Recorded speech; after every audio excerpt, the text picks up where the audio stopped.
Բարև ձեզ սիրելի հայրենակիցներ, ես ճիշտն ասած այսօր 3 հետաձգեցի, որովհետև մի քիչ հիասթափված էի այն դեպքերի առիթով, որ տեղի ունեցավ Քոչարյանի դատավարության հետ կապված, եւ որոշեցի փոխեմ այսօրվա վրա իմ ուրեմն ասած հոգեվոր եթերը, այսպես ասած։ Այսօր էլ պատրաստում եմ խոսեի կանանց մասին, քանի որ ապրիլի 7-ն էր 3, կանանց միջազգային գեղեցկության տոնը։ Ես ուզում եմ խոսել կանանց մասին եւ ասել, որ Աստվածաշնչի մեջ հայ կնոջ մասին գրված կա եւ բացեի դա կարդայի մենք քննարկենք դա ինչպես նաեւ կանանց լիդերշիպության մասին, բայց այսպես ասած այսօրվա դեպքերի հետ կապված, որ տեղ ունեցավ գերիների հետ կապված, ես հասկացա, որ շատ մեծ հիասթափություն ապրեցի մազգը մեկ անգամ եւս եւ որոշեցի, որ ես դες պարտք եմ մնում կանանց մասին իմ եթերը, որ պատրաստել էի, ես դա կանեմ մայիսին, ուրեմն Ամերիկայի Միացյալ Նահանգներով մայրերի տոնի առթիվ այդ օրը կանեմ։ Այսօր ես ուզում եմ խոսել հիասթափության մասին, բայց մինչեւ դրա մասին խոսելը 3 հայտարարություն պիտի անեմ։ Առաջինը ուրեմն այսօր ապրիլի 9-ին Հայաստանում տեղի ունենալու, այսինքն վաղը, ապրիլի 9-ին ժամը 2-ին տեղի ունենալու իմ լավ ընկերներից մեկի Կարեն Խուրշուդյանի գրքի շնորհանդեսը, որը կոչվում է Աստծո ոստան, շատ գեղեցիկ գիրք կարծում եմ կլինի, չեմ կարդացել, բայց ձեռք եմ բերելու կարդամ, այնտեղ ունենալու Չարենցի անվան գրականության եւ արվեստի թանգարանում, որը գտնվում է Հայաստանի պատմության թանգարանի ետնամասում, սա մեկ։ Երկրորդ, ապրիլի 11-ին Գլենդել քաղաք, ասիկա Բրբենք քաղաքում, Լոս Անջելեսում տեղի կունենա Կամանդոսի համար կազմակերպված հոգեհանգստի արարողությունը, որը լինելու է ժամը 2-ին Սուրբ Լևոն եկեղեցում Բրբենկի, հասցեն է 3325 North Glendale Boulevard Burbank։ Եվ նաև կազմակերպել եմ հարցազրույց Սեդա Սաֆարյանի հետ, որը տեղի կունենա ուրբաթ օրը վաղը Հայաստանի ժամով երեկոյան 20-ից 23:30, երեկոյան 11-ից 11:30 ընթացքում ես ավելի կոնկրետ, երբ որ իր կողմից հաստատվի այդ ժամի հաստատման եմ սպասում, ես ավելի ուշ կտեղադրեմ իմ էջում, դեռ այսպես ասած բանակցությունների արդյունքում է, բայց պատրաստվում եմ վաղվա օրվա համար, օքեյ։ Ավելին իմ էջում հետո հայտարարությունը կտեսնեք։ Այսօր նաև ուրեմն տեղի ունենալու գերիների համար ինչ-որ մի ակցիա, չգիտեմ ով է կազմակերպել, ես ուշ իմացա, ուրեմն այսօր է կատարվելու Ադրբեջանի դեսպանատան մոտ, ինչքան հիշում ժամը 6-ին է, ես մի քիչ հետո էլի ֆլայերը կդնեմ իմ էջում, եթե կուզենաք մասնակցեք, ես չգիտեմ կկարողանամ թե չէ, բայց կփորձեմ գնալ մասնակցել։ Իսկ հիմա եկեք մեր հոգևոր եթերը, Ինչ է սա նշանակում հիասթափության մասին, շատ կարևոր է սա, որպեսզի մենք հասկանանք։ Մենք հիասթափված ենք Քոչարյանի դատավարությունից, հիասթափված ենք այսօր գերիների հետ կապված այս միջադեպից, որտեղ ծնողները հասել էին, մտածել որ իրենց զավակին տուն են բերել եւ այսպես ուրեմն հիասթափվեցին եւ կոտրվեցին, որովհետեւ Անկիտաթրը կամ դատարկ էր եկել կամ դա սուտ լուր էր, ես հիմա չգիտեմ կոնկրետ որն է, չեմ հասցրել դեռ տեղեկանամ մամուլից վերջում, թե ինչ պարզվեց, ինչ կատարվեց։ Ամեն դեպքում մի բան հստակ պարզ է, որ մեր ժողովրդին հերթական անգամ խաբեցին եւ հիասթափեցրեցին։ Թե դա արեցին արտաքին թուրքերը, թե ներքին թուրքերը, հուսով եմ մենք հեսա ժամանակի ընթացքում կիմանանք։ Բայց մի բան հաստատ է, որ մենք հիասթափվեցինք եւ կոտրվեցինք։ Եվ ես ուզում եմ այսօր դիմել ձեզնից յուրաքանչյուրին եւ ասել, որ չկոտրվեք, որովհետեւ սա հոգեվոր պայքար է, հոգեվոր պատերազմի մեջ եք դուք մտել եւ շատ կարեւոր է, որ դուք կարողանաք ուրեմն ձեզ հաստատում պահեք այդտեղ եւ միջև վերջ այս փորձությունը հավատքով անցնեք։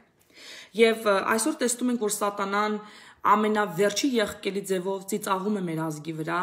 Հանձինս Ալիևի ես կարդացի կոմենտների մեջ, ես ինչ են մեր հետ անում, ես ինչ են իրանք կարողանում անել, այո, կարողանում են, քանի որ չարը գործում է։ Սակայն նրանց ժամանակը հաշված է եւ նրանց պատիժը անպայման գալու է։ Եւ դրա մասին պատմություն կա Աստվածաշնչում, ես այսօր ձեզ համար կարդալու եմ Դուք հստակ տեսնեք, թե ինչքան նման է մեր այսօրվա իրավիճակին եւ ինչ կատարվեց հետո եւ մենք ինչ կարող ենք ակնկալել, քանի որ Աստված նույնն է երեք, այսօր եւ հավիտյան, նա չի փոխվել, իր գործելավուճը նույնպես չի փոխվել։ Այնպես որ ծանոթանալով նրա գործերին, որ գրված է Աստվածաշնչի մեջ, մենք կարող ենք իմանալ ինչ ակնկալել հիմա եւ դրա պատմության մասին այստեղ կա։ Իսկ սատանան միաժամանակ քանի այսպես ասած վերջին իր հաղթանակի վերջին օրերն է, ժամերն է հաշվում, Քրքնջում է մեր վրա։ Դրա հստակ ապացույցն է ֆիզիկական այն պատերազմը, որ մեր ազգի դեմ կատարվեց, դրա հստակ պատկերացումն է, որ մենք ունենանք այս հոգեբանական տերորն է, որին ենթարկվում է մեր ժողովուրդը, այս հիբրիդային պատերազմը։ Եվ ես բացարձակ կասկածի տակ չեմ դնում, որ հնարավոր է այս լուրը, որ գերիները եկել են, հետո պարզվեց չեն եկել, լինի նաև ուրեմն ադրբեջանական կողմի ծագում ունենա հայկական պրոֆիլներով կամ հայկական ներքին թուրքերի միջոցով կամ հենց իրենց անձնական էջով։ Ես չեմ զարմանա, եթե այդպիսի բան լինի, քանի որ մենք մինչև հիմա հիբրիդային պատերազմի մեջ ենք, եթե չեք հասկացել, ապա դա այդպես է։ Իսկ ինչպես պայքարել սրա դեմ։ Իմիջիայլոց ես նոր կարդացի նորություններով, որ հիմա էլ Հունաստանի հայկական վանքերից մեկին մեջ թուրքերը խրախճանք են կազմակերպել, որը դատապարտել է Հունաստանի Ամերիկայի դեսպանը, եւ հստակորեն երևում է, որ այստեղ պայքար է գնում նաեւ մեր վանքերի դեմ, այն տեսակ վանքերը, որ ոչնչացնում, թալանում, խաչի վրա ծիծաղում են, պղծում են մեր եկեղեցիները, հստակորեն ձեզ պետք է որ ցույց տված լինի, որ սա հոգևոր պատերազմ է։ Ուրեմն եկեք տեսնենք, թե ինչ է կատարվում։ Այսպիսի մի իրավիճակ էլ մարդկանց վախի տերորի մեջ պահելու ծաղրելու բանով կա Աստվածաշնչի մեջ, որտեղ նույնպես վիճակը շատ անհույս էր։ Որտեղ ենք դա կարդում։ Ուրեմն դա կարդում ենք Դ թագավորաց 18-ի մեջ։ Այդ պատմություն անպայման բոլոր ամբողջովին գնացեք, կարդացեք, շատ կօրհնվեք այդ պատմությունից։ Ուրեմն ինչ ենք տեսնում, որ Դ թագավորացի մեջ Իսրայելի պատար եղած թագավորությունը, ոնց որ հիմա Հայաստանն է, չէ՞, մենք ունենք Հայաստանի թագավորություն, Հայաստանի Հանրապետություն, ունենք Արցախի Հանրապետություն, նույն երկիրն է, բայց պառակտված։ Նույն վիճակը այդ ժամանակ Իսրայելում էր, կար Իսրայելի թագավորություն, Սամարիա եւ կա ուրեմն Հուդայի թագավորություն, պառակտված վիճակով։ Եվ ահա Ասորեստանը Սենեքերիմ թագավորի գլխավորությամբ գրավել էր ամենը, եկե հասել էր Հուդայի պարիսպների մոտ։ Հիմա այս ամբողջ իրավիճակը հիշեցնում է ինձ Հայաստանի այսօրվա իրավիճակը։ Եվ կարդալով թե ինչ կատարվեց այն ժամանակ, ինչպես էր այսպես ասած ծաղրում սատանան նրանց, Աստծո ժողովրդին, այսօր հստակորեն կարող ենք տեսնել, որ նույն բանը անում է այսօր հայ ժողովրդի հետ։ Իսկ ինչ էր անում։ Ուրեմն Սենեքերիմի սուրհանդակը գալիս է եւ այսպես ուրեմն ամբարտավան ձևով խոսում է այդ ժողովրդի հետ, ասում է. Ռաբսակը նրանց ասացեք Եզեկիային, Եզեկիան դա Հուդայի թագավորն էր այդ ժամանակ, որ այսպես է ասում մեծ արքան Ասորեստանի արքան, ինչ է քո հույսը, որ դու ապավինել ես, եթե ասես թե խորհուրդ ու զորություն է անհրաժեշտ պատերազմի համար, թեև դրանք դատարկ խոսքեր են, ապա ում ապավինելով ապստամբեցիր իմ դեմ։ Հիմա նույն բանը Ալիևն ասում ում ես ապավինել, որ իմ դեմ պատերազմ ես գնում Ռուսաստանին, ու տեսեք ինչա շարունակում ստեղ ասի, ասում է Դու ապավինել ես ջախջախված Եղեգին Եգիպտոսին, որ եթե մարդը հենվի, ձեռքը կծակի ու նա կխոցվի դրանից։ Այսպիսին է Եգիպտոսի փարավոն արքան բոլոր նրանց համար, ովքեր իրենց իրա վրա հույս են դրել։ Ինձ ասացիր, թե Տեր Աստծուն եք ապավինում, դա ինչ է, որ բարձրադիր Մեհյանների եւ զոհասեղանների Եզեկիան ոչնչացրեց եւ Հուդայի երկիրն ու Երուսաղեմին ասաց, Երուսաղեմին միայն այս զոհասեղանի առջև երկրպագեցեք։ Այսինքն ինչ անում ձեռ առնում, ասում է Եգիպտոսի վրա էս հույսը դրել, ասում է Եգիպտոսի վրա որ հույս ա դրել, Եղեգիպտես ասում է ջարդվում է։ Այսօր նույն բանը կարելի ասել Ռուսաստանի մասին։ Մենք Ռուսաստանի վրա հույս ենք դրել, բայց այսօր ամբողջ աշխարհը Ռուսաստանի դեմ է դուրս եկել սանկցիաներով ու բաներով, ու այսպես ասած Ռուսաստանը այսօր Կովկասում թուլացած վիճակում է։ Նույն բանը նաև ասում է Ադրբեջանը, ասում է, տեսակ, ես իմ հույսը ասում է Թուրքիայի հետ վրա դրեցի, հաղթեցի, իսկ դուք Ռուսաստանի վրա դրեցիք ու պարտվեցիք ու կորուստներ ունեցաք եւ այլն եւ այլն։ Այսինքն այստեղ հստակ երևում է նմանություն պատմությունների եւ ասում է ծաղրում, ասում է ով է ձեզ հասնելու, ձեր Աստվածը, ասում է, որը տենց փառաբանում եք, ասում Մեհյաները ջարդեցիք ու փառաբանում եք։ Այստեղ ես էլ երկար բարակ չեմ, չէ, եկեք կարդանք ստե։ Ասում է կարդանք 26-ից կարդանք, ասում է հрьяաները հարցնում են, ասում են ինչ կլինի, ասում է արամեկ մեր հետ խոսա, արամերեն լեզվով որպեսզի պարսպի վրա կանգնած ժողովուրդը չհասկանա, եբրայերեն մի ասա, որտեղ վախենում են, որ ժողովուրդը պանիկայի մեջ կընկնի, okay, ու նա ինչա պատասխանում, սա հիբրիդային պատերազմն է, որ այսօր մեր ազգը գտնվում է, նույն բանը անում է այսօր Ադրբեջանը, մեր իշխանություն չէր ուզենա շատ բան, որ այդ կատարվում է մենք իմանայինք, որ պանիկայի մեջ չընկնեինք, սակայն Նրանք հենց օգտագործում են լծակները, սոցիալական հարթակները, որպեսզի ահու սարսափի պես չպահեն հայ ժողովրդին, պարակտեն, խառնեն եւ հիասթափեցնեն ու կոտրեն։ Եվ ահա այս զենքը այսօր էլ է օգտագործում, այն ժամանակ էլ է պատկերացնում եք օգտագործվել է նույն պատմությունն է, ու ինչ ասում, ուրեմն Սուրվանդակը, Ռափաս ասում է հելավ բարձր ձայնով, բղավելով եբրայերեն ասած, նայեք, հենց այն լեզվով, որ ժողովուրդը հասկանա, ինադու է անում։ Լսեցեք մեր царքայի ասորստա արքայի падգամը, այսպես է ասում, նա, թող Եզեկիան չմոլորեցնի ձեզ, քանզի նա չի կարող ձեզ իմ ձեռքիցը փրկել։ Նույն բանը այսօր ինչ են ասում, Փաշինյանի վրա հույս չդնեք, ինքը ձեզ չի կարող փրկի։ Ձեր բանակի վրա հույս չդնեք, ինքը ձեզ չի կարող փրկի։ Դուք զենք չունեք, էս չունեք, այն չունեք, սարսափեցնում են մեր ազգին։ Նույն բանը այն ժամանակ արել է ուրեմն այսօր հանդակ ասորստանի հрьяաների հետ։ Եվ ասել է, Եզեկիան ձեզ թող տիրոջով չհուսադրի ասելով թետերը մեզ անպայման կփրկի եւ այս քաղաքը չի մատնի ասորստանի արքայի ձեռքը։ Մի լսեցեք Եզեկիային, որովհետեւ այսպես է ասում ասորստանի արքան, ինձ հետ հաշտություն կնքեցեք։ Եկեք ինձ մոտ եւ ամեն մեկը մարդ իր խաղողի այգուց կուտի, թզենուց կուտի, ես կուտի, այն կուտի։ Այսինքն եկեք իմ հետ, իմ լծի տակ ու ամեն ինչ կունենաք, կապրեք ձեր համար ասում եմ։ Ու ասում եմ, մի լսեք Եզեկիային, որտեղ խաբում է ձեզ ասելով թետերը մեզ կփրկի։ Միթե ազգերի աստվածները ասորստանի արքայի ձեռքից փրկեցին նրանց երկրները։ Ուր է էմատեսին Թուրքիան էլ կարա, չէ՞, մենք կանք Թուրքիան էլ հասկանանք, այսօր Թուրքիան էլ չէ, սաղին ասում, սաղի վրա մատաթել չէ թափ տալի, ես էս կանեմ, էս կանեմ, էս կանեմ։ Նույն այն ժամանակ ասորստանի Սուրհանդակն ա եղել էլի այտենց ամբարտավան։ Ուր ասում է Եմաթա, Արփաթի աստվածը, ուր է Սեփարումի քաղաքի աստվածը, Անայի եւ Ավայի աստվածը, միթե նրանք փրկեցին Սամարիային իմ ձեռքից։ Երկրի բոլոր աստվածներից ո՞ր մեկը կարողացավ իր երկրից իմ ձեռքից փրկել, որ Տերը Երուսաղեմի փրկի իմ ձեռքից։ Մարդիկ ասում է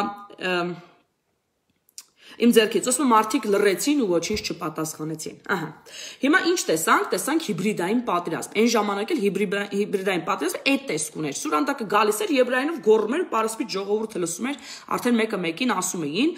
թե ինչա կատարվում։ Նույն բանը այսօր է կատարվում, սիրելի հայրենակիցներ, նույնը անում է այսօր Թուրքիան եւ Ադրբեջանը, իրանց բոլոր ֆեյքերով, լրատվամիջոցներով, հայ անունների տակ թաքնված ֆեյք account-ներով, հայկական անունների տակ թաքնված էջերով, սուտ ինֆորմացիա են տարածում, պարակտում են, հիասթափեցնում են, մոլորեցնում են եւ լարում են ժողովրդին իշխանության դեմ, իշխանության անդամներին իրար դեմ եւ այսպես շարունակ թշնամություն է սերմանում, որտեղ սա հիբրիդային պատերազմ է եւ սա եղել է այն ժամանակ նույնպես։ Հիմա տեսնենք ինչ արեց Եզեկիան։ Եզեկիա թագավորը ասեն շվարած, նայում է ինչ են անում։ Հիբրիդային պատերազմի ենթարկում են, իրան շրջապատել են, ինքը հույս չունի ասորստան դեմ կռվելու ելքը անելանելի է թվում, շատ անելանելի։ Ուրեմն այսպիսի մի իրավիճակում ես եմ հայտնվել, երբ որ ելքը ինձ համար շատ անելանելի է թվացել։ Եվ բոլորիդ կյանքում եթե փնտրեք, երևի թե շատերդ կգտնեք, որ իրոք առնչվել եք անելանելի իրադրության հետ։ Միգուցե հիմա է ձեր այդ վիճակը անելանելի, միգուցե դուք ունեք հարազատ կորած, որին չեք գտնում, ամբուժելի հիվանդության դեմ եք առնչվել եւ այլն, եւ ձեզ ամեն ինչ անելանելի է թվում։ Ինձ էլ էր այդպես թվում։ Ես մի քանի տարի առաջ իմ երեխաների հետ, երբ որ գնացել էի հանգստանալու Քանքուն քաղաքում մտել էի ջուրը անձրևից հետո ուրեմն որ շատ չլիներ մարդաշատ ես ուրեմն հենց անձրևից հետո մի անգամից գնացել եմ եւ այդ ամբողջ ափին ոնց որ միջի ժողովուրդը գար կավակել ես էի մենք էինք էլի ասենց ասպես ասած երեխաներիս հետ լողանում ենք եւ այլն մենք էլ հանկարծ նկատեցի որ բոլորը վազում են դեպի ափ ես դրա մասին էլի եմ պատմել դուք երևի լսել եք իմ եթերից մեկի ժամանակ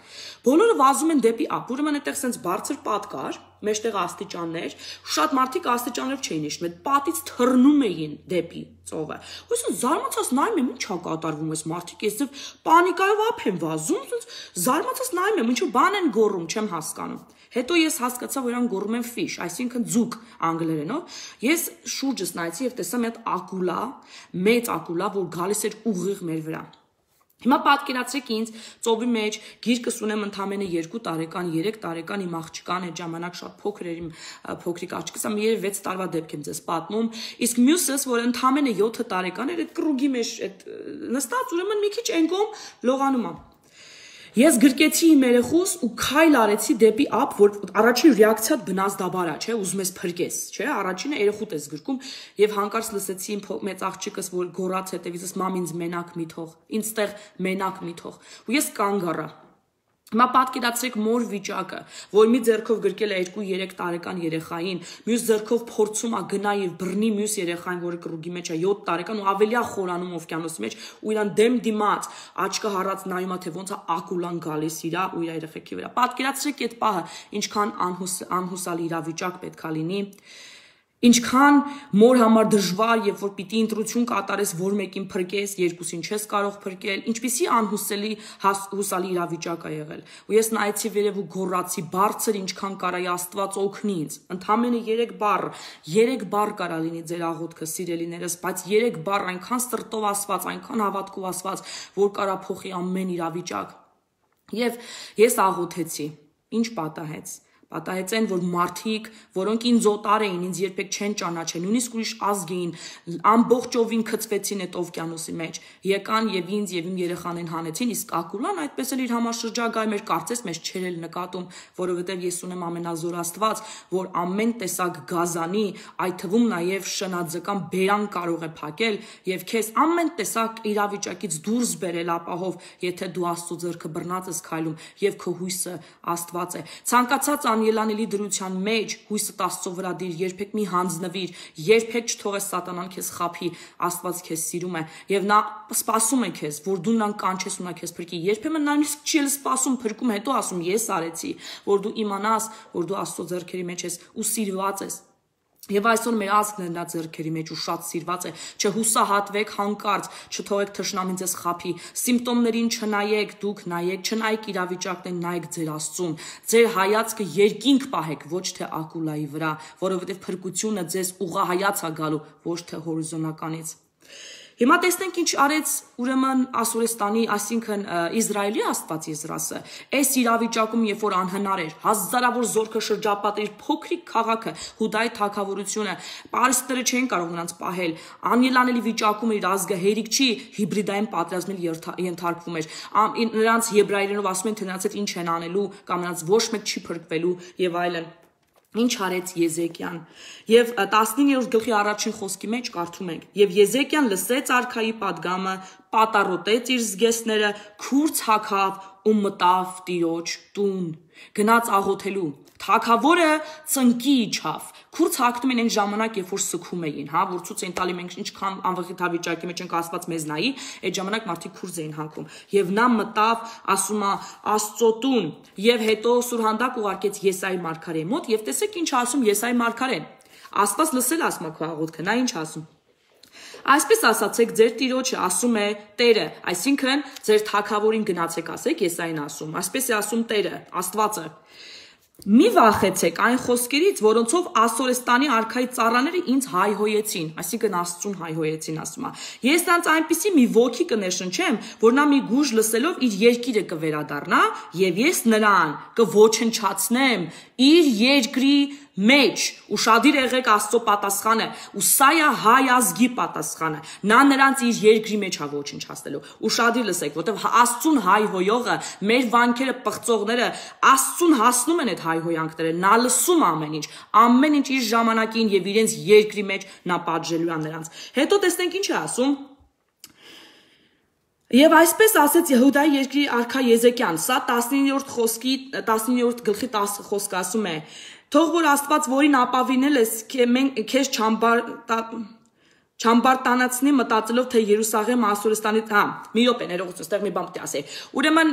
հաջորդ առավոտը Սուրհանդակը լուրը առնում, որ Ասորեստանը պատերազմի մեջ է գնացել, ու իրանք պետք է թողեն Էթան Հուդայի թագավորության պատերի տակից։ Տեսեք, Աստծո ասած իրականն է, բայց ֆռմը ասում է, նա ինչ ասում։ Սուրհանդակը Եզեկիան ասում է. Այսպես ասացեք Հուդայի երկրի արքա Եզեկիային, թող քո Աստվածը, որին ապավինել ես, քեզ չամբարտավանացնի մտածելով, թե Երուսաղեմը Ասորեստանի արքայի ձեռքը չի մատնվելու։ Դու ինքդ լսել ես, թե ինչպես Ասորեստանի արքաները կործանել են բազմաթիվ երկրներ, իսկ դու պիտի փրկվես։ Հələ հոխորտում է։ Հələ նայեք, այդ Սուրհանդակը հələ սպառնում է գնալուց, ասում է հետ եմ գալու, չմտածես թե ձեռս սպրծար։ Նույն բանն այսօր Ադրբեջանն ասում է, պատերազմը չի վերջացել, հետ եմ գալու, ասում է, չէ՞, սպառնալիքները չէ՞ տալիս այսօր Ադրբեջանը հայ ազգին։ Նույնը արել այն ժամանակ Ասորեստանը եւ Եզեկիան նորից հրովարտակներ ա ուղարկում դեսպանների ձեռքից կարդաց ասում այս հրովարտակները գնաց Տիրոջ տուն եւ դրանք բաց վիճակում ցույց տվեց Տիրոջը այսինքն այդ ինչ որ իրան սպառնացել էին բաց վիճակում, գրած վիճակում դրեց տիրոջ առաջ։ Գրեք այդ սպառնալիքները ու դրեք տիրոջ առաջ եւ ասեք Տեր, Ադրբեջանը այս է մեզ սպառնում։ Ինչպես արեց Եզեկիա թագավորը։ Եզեկիան տիրոջն աղոթելով ասաց Տեր Աստված Իսրայելի, դու որ նստած ես քերովբեների վրա, աշխարհի բոլոր թագավորությունների մեջ միայն դու ես Աստված։ Դու ես ստեղծել երկինքն ու երկիրը։ Տեր ականջը դիր ու լսիր, բաց աչքերդ ու լսիր Սենեքերի մի խոսքերը, որ մարդ ուղարկել նախատելու կենթանի Աստծուն։ Սպառնում Աստծուն ասում է։ Արդարև Տեր Ասորեստանի թագավորները ազգեր ու երկրները ոչնչացրին, հրի մատնեցին նրանց աստվածներին եւ աստվածներ չէին, այլ իրեր էին փայտից, ասում, այսինքն կուրքեր էին իրանք, դրա համար ոչնչացրեցիր։ Արտեր Աստված մեր փրկիր մեզ նրանց ձեռքիցը։ Թող աշխարհի բոլոր թագավորությունները իմանան, որ միայն դու ես Աստվածը։ Այսինքն այստեղ նաեւ սրտի դիրքն է շատ կարեւոր, որովհետեւ երբ որ մենք ասում ենք փրկի մեզ, որտեղ մենք արժանի ենք, սխալ աղոթք է։ Փրկի մեզ, որ իմանան դու ես Աստվածը։ Այսինքն ինչ էլ որ լինի, թող լինի քո փառքի համար։ Թող լինի, որ բոլորը իմանան, որ դու ես այդ փառավոր Աստվածը, այլ ոչ թե մենք ենք լավը, դրա համար դու մեզ փրկում ես։ Որտեղ մենք անկատար ենք, ինչպես բոլոր աշխարհի ազգերը։ Չկա կատարյալ ազգ։ Այսօր տեսնում ենք մեր մեջի դավաճաններին, տեսնում ենք ինչեր է կատարվում մեր ազգի մեջ, այնպես որ կատարյալ ազգ չկա։ Դրա համար Աստված որ փրկի էլ չի փրկելու, որտեղ մենք լավն ենք։ Այո, նա սիրում է մեզ, բայց ոչ թե որտեղ մենք լավն ենք, այլ որտեղ իր փառքի համար է մեզ սիրում։ Մենք նրա ստեղծածն ենք ու նա մեր հայրն է, եւ ինչ էլ որ կատարվի իր փառքի համար պիտի լինի։ Փառքը միայն նրան տվեք միշտ։ Ճիշտը դա է։ Եվ լսեք Աստծո պատասխանը։ Եվ սա այսօր Աստծո պատասխանն է Ալիևին, եւ Քոչարյանին, եւ բոլոր անարդարություններ գործածներին, որոնք այսօր ձեզ հիասթափություն են պատճառում։ Այս պատասխանը նրանց վրա ուրեմն հասկացեք։ Եվ ասում եմ, Աստված պատասխանեց նրանց, նրա ասա Տիրոջ ասած այս խոսքը, ասում է Եսային ուղարկեց այս խոսքը Եզեկիելին եւ ասաց նրան մասին Տիրոջ ասած խոսքը այս է. Սիոնի կույս դուստր քեզ արհամարեց, անգոսնեց, Երուսաղեմի դուստրը շարժեց քո դեմ գլուխը իր, էսի Սենեքերին ասում էլի, այսինքն Ալիևին ասում, էլի, այսինքն Քոչանին ասում, այս խոսքերն ասում է դու ում նախատեցիր ու հայհոյեցիր, ում վրա նախատալիս ձայնդ բարձրացրեցիր, հայացքդ հառեցիր Իսրայելի սրբի վրա։ Դեսպաններիդ միջոցով Տիրոջը կշտամբեցիր ասելով իմ բազմաթիվ կարգերով ես ելա լեռների բարձունքը Լիբանանի լանջերը, կոտրեցի մեծամեծ եղևնիներ ու ընտիր նոճիները նրա, հասա եզրը Կարմելի անտառի, փորեցի ու խմեցի օտար աղբյուրների ջրերը, իմ ոտքի թաթով ցամաքացրեցի ջրարատ գետերը, այսինքն ուզում ասի այդքան հարստացել է ինքը։ Նույն բանը այսօր Ալիևն է, չէ՞ ասում, այսքան զենք ունենք, էս ունենք, այն ունենք, ինչի վրա է ինքը հոխորտում, չէ՞, ասում է, տես ինչեր եմ արել, չէ՞, մեծամեծ գործերով է պարծենում հարստությամբ եւ այլն։ Ու նայեք ինչա պատասխանում Աստված, ասում է, միթե չես լսել Սենեքերիմ, որ դու նախորոք ես պատրաստ, որ դու դա նախորոք էի պատրաստել, որ հասցրել քեզ այս վիճակին, ես եմ ասում քեզ հասցրել այդ վիճակին։ Որ պատրաստում նույնիսկ պապատ քաղաքներում գերեվասների խմբերը տարանջատվեն, այնտեղ բնակվող մարդիկ տկարանն ու զարհուրեն, ամաչեն ու դառնան նման վայրի խոտի, դալար բանջարի, տանիքին բուսնած խոտի եւ լեն ամեն հաստողի ոտքի կոխան։ Ես գիտեմ, թե դու երբ ես նստում, երբ ես վեր կենում, երբ ես մտնում ու երբ ես հելնում, այսինքն իմ համար թաքուն բան չկա, ինչ ունես, ես սաղ գիտեմ, ասում եմ։ Գիտեմ նաեւ քո զայրույթը իմ դեմ, քո խռովքը հասել է ականջիս։ Ես ու լսեք Այստեղ արդեն խոսում է պատժի մասին, ուշադիր լսեք, ասում է ես կարդ կգցեմ քո քթին, այսինքն քեզի կհնազանդեսնեմ, գլուխդ միջև գետին կխոնարեսնեմ, ասում է։ Ես կարդ կգցեմ քո քթին, սանց կդնեմ քո բերանին, ես հետ կուղարկեմ քեզ այն ճանապարհով, որով եկել ես, ասում է։ Ահա թե ինչը քեզ համար նշան կլինի Եզեկիա, հիմա արդեն խոսում է ուրեմն Իսրայել թագավորի հետ, այսինքն հայերի հետ, ուշադիր լսեք, ասում եմ այս տարի կուտես ինքնաբույս ցորեն, երկրորդ տարի նույնպես ինքնաբույս ցորեն կուտես, երրորդ տարի ձեր ցանածը հնձածն ու այգիների բերքը եւ դրանց արդյունքները կուտեք, այսինքն խաղաղություն եմ հաստատելու քո համար եւ քո հացը 2 տարի ձրի տեղից է գալու, երրորդ տարին որ դու կաշխատես ու կուտես, այսինքն Աստված ոչ միայն պատժելու է թշնամիներին հայ ժողովրդի, այլ նաեւ օգնելու է եւ օրհնելու է հայ ժողովրդին եւ հոգալու է նրա կարիքները։ Ու ասում է Հուդայի երկրում կենթանի մնացածները բազմանալու են, ներքևից արմատ են արձակելու, վերևից պտուղ են տալու։ Սա օրհնություններ է, ժողովուրդ ջան, ուշադիր եղեք։ Մի րոպե։ Քանզի Երուսաղեմից է ելնելու կենթանի մնացածները եւ Սիոն լեռից փրկվածները, զորությունների Տիրոջը նախանձախնդրությունն է դայի կատարածելու։ Դրա համար այսպես է ասում Տերը. Ասորեստանի արքան չի մտնի այս քաղաքը, նետեր չի արձակի դրա վրա, քաղաքը չի պաշարի վահաններով եւ արջևը հողաթումբ չի կանգնեցնի։ Հետո հետ կգնա այն ճանապարհով, որ եկել է, եւ այս քաղաքը չի մտնի։ Այսպես է ասում Տերը. այս քաղաքը պիտի հովանավորեմ, որպեսզի այն ազատեմ ինձ ու իմ Դավիթ ծառայի համար, այսինքն իր փառքի համար պիտի բարձրացնի հայ ժողովրդին։ Այս խոսքը մեզ է վերաբերում, որտեղ այս նույն պատմությունը այսօր կրկնվում է մեր ազգի հետ։ Եվ տեսնենք ինչ եղավ դրա արդյունքը, քանի որ հետաքրքիր է, չէ՞։ Եթե շատ նմանօրինակ պատմություն եղել, Աստված այսպեսի պատասխան տվեց, որ ճամփով եկել ես, այդ ճամփով հետ ես գնալու, ու քո երկրի մեջ եմ ասում, քո դասը տալու։ Ուշադիր եղեք, ինչ է լինում հետո։